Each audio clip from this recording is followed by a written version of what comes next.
Next speaker is Brett McMahon, and then we'll close this afternoon with Michael Pearson.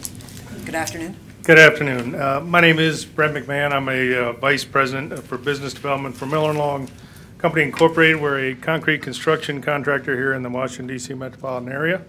I have been employed in the construction industry for about 19 years, and I come to you speaking as an employer. I am not a lawyer, so I'm in a decided minority here today. Miller & Long was founded by two World War II veterans in 1947. Jack Miller and Jimmy Long started out with a pickup truck and a wheelbarrow. Their first two employees were African-American men who were excluded from joining the unions that dominated the trades in those days. Those two men actually ended up retiring from Miller & Long after more than 40 years of employment each. Throughout the 40s, 50s, and 60s, Washington, D.C. was very much a union town in the construction trades. Strikes by truck drivers and other trades routinely shut down all the work in the city, and construction workers missed out on a lot of income, especially during the summers. Starting in the 70s, things began to change. Unions began to get stuck on big public works projects such as the metro system, and the private commercial market took a chance on merit shop contractors. Workers then discovered they did not need a union in order to work in the construction industry. Construction boomed in the 80s, and unions found themselves further and further outside the cost model. Today, other than elevator and escalator constructors, there is no specialty trade in which unions hold a majority. Labor's loss of market share was not the result of some designed, organized, orchestrated effort. It was the market. Every business model that fails to adapt to a changing market has a choice: to adapt or to disappear. Nowadays, keeping hardworking men and women employed is a serious challenge. Our competition is fierce. Margins are extraordinarily tight, if even existent. And it seems like every day there's a new regulation or proposed legislation that will make our investment even more risky. No private business person that I know of is very optimistic. The perception of our current government in the eyes of businessmen and women is simply this: the government is against us. Miller & Long has been under some form of attempt at union organization for most of our 64 years in business. We have never had a vote because unions have never been able to demonstrate to our employees that they can get them a better deal than they already received from us. We cannot imagine running a business where we would even need a go-between to relate to our employees.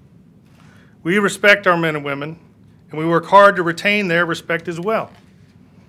The proposed rule change is profoundly disrespectful to the people that it would affect, namely workers around the country. It shows no respect for their intelligence or their judgment. It is patently unfair to make it virtually impossible for an employer to present the other side of the organizer's pitch. How can anyone in good conscience take away the opportunity to discover the truth and weigh the options for someone? Were any of the lawyers in this room required to take the bar exam after their first year of law school? How many doctors had to take their MCATs as freshmen in college? None of that seems reasonable because it would deprive the participant of a complete set of information. Why would you deny the same level of respect to workers during an organizing drive? There have been numerous decisions by this board that highlight hazards for unsuspecting workers. This board allows organizers to exaggerate and make promises which have no weight during negotiations. I've cited a couple of examples. I won't bother reading them here. But is it remotely reasonable to expect that every person out there, every worker in this country would actually know the intricacies of all this stuff? Frankly, as one who prides himself on at least being somewhat up to speed of this, I've learned so many things today, it has shocked me. And frankly, I don't know how it's even reasonable to expect anyone to keep up with all these things while you're trying to meet a payroll, meet with your accountant, your surety auditors, and everything else that goes with actually running a business. Changing one's working conditions is a matter of utmost significance affecting the worker's immediate and long-term futures. Such a decision is more personal and important than any political election, yet we expect and we demand extended political campaigns where both sides get to make their case. A politician would be showing extraordinary disrespect to voters if they were to stand for election without even campaigning. And what is to be feared from a reasonable argument given over a reasonable period of time? Significant regulation already exists to limit the speech of the employer, yet no such restrictions exist for union organizers, and there's been no indication that a change such as the one proposed is necessary. There is no demand for it other than from pro-union allies. The small employer is nearly hamstrung at the start, even if they were aware of an organizing effort. Many employers are not aware of the effort until the organizer presents their cards. Most small businesses do not retain employment counsel. In fact, until the recent headlines, I doubt many small employers had ever even heard of the NLRB. With all the challenges in the current economy, it is unreasonable to expect an employer to drop everything and then respond to the potential time frame contemplated by this rule. Again, what is to fear from a fully engaged presentation of the facts from the employer's perspective? Certainly, any board charged with guaranteeing workplace rights should be guaranteeing that those workers are shown the proper respect, and that respect is demonstrated by ensuring that both sides of an argument that is so important to their working lives are given ample opportunity to be heard and understood. And I see my red light is flashing. So do you need another minute? Do you need another minute? I would love to. Thank you. Under Section 8C of the National Labor Relations Act, an employer's right of free speech is protected, but this proposed rule change undermines that right. What good is a right if there's no practical way to assert it? This board should not adopt this rule. Were it to adopt this rule, the NLRB will have firmly planted itself on the side of unions and in opposition to employers and workers and, frankly, reason. Unions have been winning over 60% of the elections that are held, so what is the need for the change?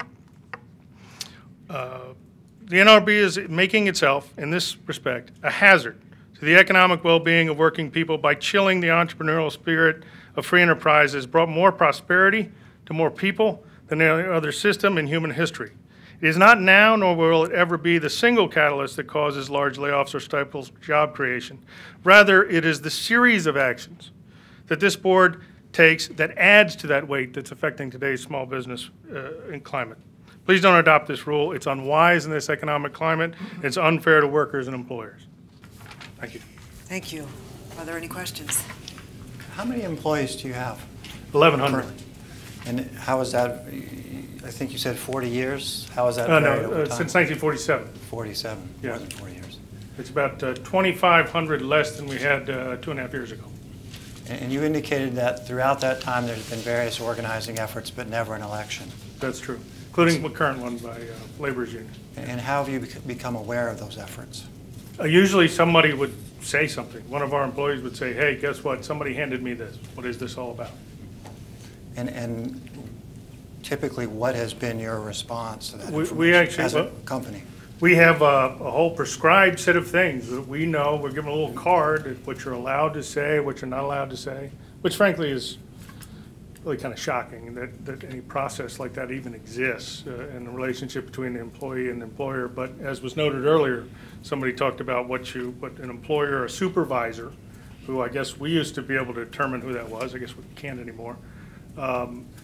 Whether somebody might inadvertently say something that violates the law. I mean, the whole process strikes employers, especially small business people, as just ludicrous on its face, that there's all this intervention. We get it a lot in the construction industry, from Davis-Bacon on through. And to be honest, another issue is sort of an aside when you're talking about units. I can tell you this from example. The definition of a laborer in Montgomery County, Maryland is different than that in Prince George's County, Maryland, and it's different than that in District of Columbia. Not our jurisdiction, fortunately. And, well, but the point is, what unit are they? I mean, you get into a lot of very difficult things as you get into this union determination. So, thank you. So your issue is not just with this proposed rule, but with how the board's processes are general? Yeah, I think there's been a series of things that most people, honestly, I don't think had ever been even remotely aware of the NLRB, or I'm for one concerned by all that, especially at this time. I mean, if we have the luxury of full employment and happy profit margins and things like that, if the idea then is, okay, well, let's experiment with some things, fine. But the last thing in the world you ought to be doing during a time where we're, in my industry, we're at 17% top-line unemployment. The real unemployment figures are closer to 30. Our margins, I don't know virtually anybody who made any money over the last year and a half. The idea that all of a sudden we end up in a situation where it's to our minds patently unfair, the whole process, just drives people bananas, and I don't know why you'd want to do that at this time. That's my point. Thank you. Thank you. Thank you. And